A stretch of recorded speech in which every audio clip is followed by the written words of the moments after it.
G'day guys, and welcome back to our Pathways to the Premiership series. Today, we're taking a deep dive into the Parramatta Eels and their chances of breaking a 35-year Premiership drought. Like and subscribe if you'd like to see us break down the Eagles, Roosters, Rabbitohs, Panthers and Storm leading into the finals. Longy, where do you think the Eels will end up this year? Miles, if I'm one thing, I'm a long-suffering delusional Parramatta Eels fan. I want to come out here and tell you that the Eels are going to prove everyone wrong in the finals. They're going to coast through to a grand final and break that drought, but What you talking about, Will? the Eels have got a brutal run to the finals facing the Storm and Penrith. I'm backing the Eels to finish in 6th place, which will mean that they verse the Knights first week of the finals, which I'd be backing them to win. This would take them into a game versus either Penrith or the Rabbitohs. Last week gave us a little preview into the Bunnies v Penrith, and the Panthers will only be getting stronger, with Fisher Harris, To'o and Pangai making himself at home too. This means we'll see the Eels facing an uphill battle versus an in-form Rabbitohs side. Now if it ends up being a face-off against the Bunnies, well, we've seen that movie before. From 18-8 leading, Parramatta have gone down 38-24. No doubt, Longy.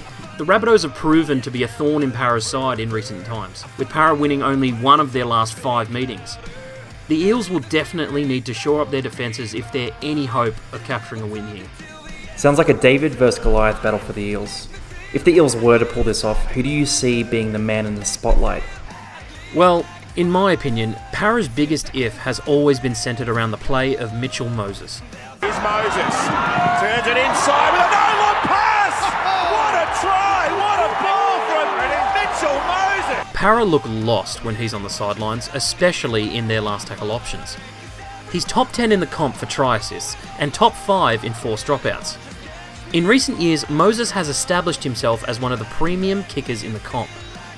Para need to kick long and chase hard to keep teams out of their red zone.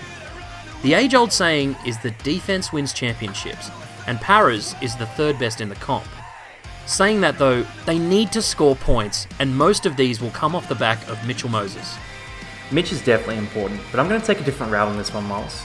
I think the Parramatta Eels forward pack are the most important set of players for the Eels in the finals. They're missing Reid Marnie, which means we're going to need to see exceptional performances from guys like Junior Paulo, Regan Campbell-Gillard and Nathan Brown as well. But that leads us into our next segment. How could the Eels win the comp in 2021? Well, they're the number 1 offloading team in the NRL. The Eels aren't a team that score from sophisticated set pieces.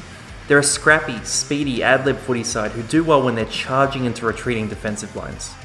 Guys like Papali'i, Madison and Dylan Brown rely on offloads to open up the lanes that have made them such proficient ball runners. If Brad Arthur has any sense, he'll be telling the boys to offload at will. The Eels won't be able to beat the top sides in a structured battle, but they just might if they let the ball swing. And just adding to my case, do you know who the last team to beat the Storm was? You guessed it. It was Parramatta. Was that the first time in club history?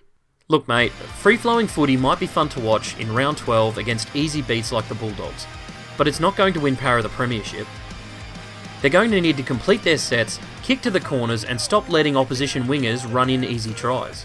Mate, if you think Parramatta can stop Alex Johnson from scoring another hat-trick, I've got some magic beans to sell you. The only way Parramatta can win a grand final in 2021 is if they're posting 30 or more points a game. So when push comes to shove, here's how we see it playing out. We've got the Eels finishing 6th on the ladder, and bowing out as semi-finalists for the 3rd year in a row. As far as results go, this will be a weak end to what was an extremely promising season.